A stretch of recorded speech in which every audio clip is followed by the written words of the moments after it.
4 मूर्ख पंडितों की कथा। एक स्थान पर 4 ब्राह्मण रहते थे। चारों विद्याभ्यास के लिए कान्यकुब्ज गए।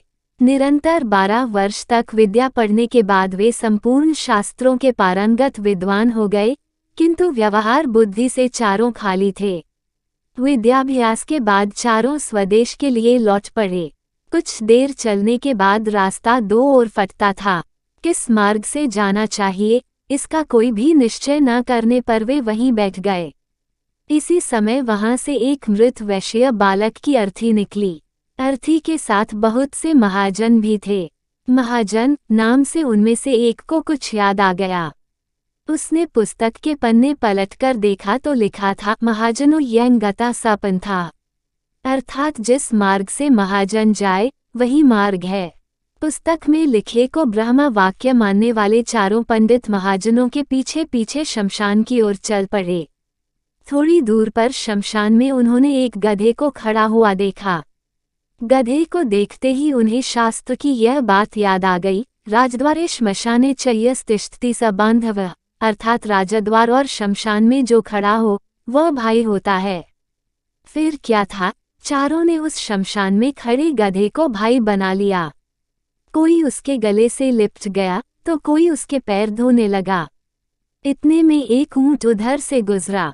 उसे देखकर सब विचार में पड़ गए कि यह कौन है। 12 वर्ष तक विद्यालय की चारदीवारी में रहते हुए उन्हें पुस्तकों के अतिरिक्त संसार की किसी वस्तु का ज्ञान नहीं था।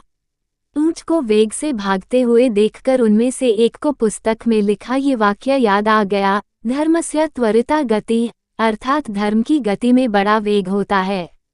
उन्हें निश्चय हो गया कि वेग से जाने वाली यह वस्तु अवश्य धर्म है।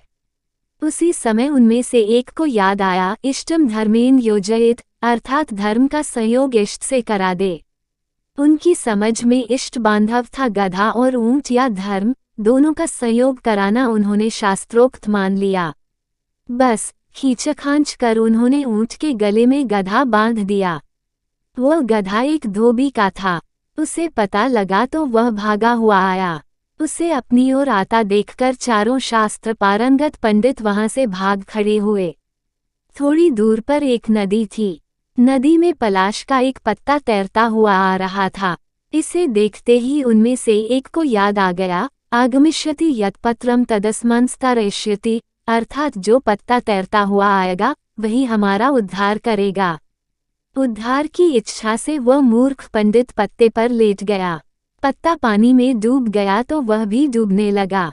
केवल उसकी शिक्षा पानी से बाहर रह गई। इसी तरह बहते बहते जब वह दूसरे मूर्ख पंडित के पास पहुंचा तो उसे एक और शास्त्रोक्त वाक्य याद आ गया, सर्वनाशे समुत्पन्ने अर्धम त्यजति पंडितः, अर्थात संपूर्ण का नाश होते देखकर आधे को बचा ले और आधे का त्याग कर दे। ये याद आते ही उसने बहते हुए पूरे आदमी का आधा भाग बचाने के लिए उसकी शिखा पकड़कर गर्दन काट दी। उसके हाथ में केवल सिर का हिस्सा आ गया। देह पानी में बह गई। उन 4 के अब 3 रह गए।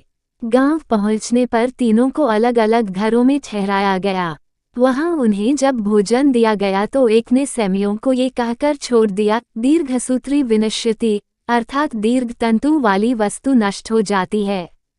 दूसरे को रोटियां दी गईं तो उसे याद आ गया, अतिविस्तार विस्तीर्ण तद्भवेन चिरायुष्यम, अर्थात बहुत फैली हुई वस्तु आयु को घटाती है।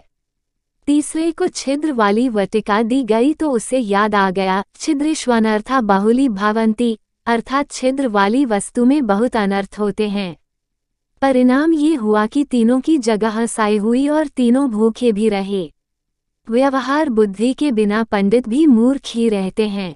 व्यवहार बुद्धि भी एक ही होती है। सैकड़ों बुद्धियां रखने वाला सदा डांवाडोल रहता है।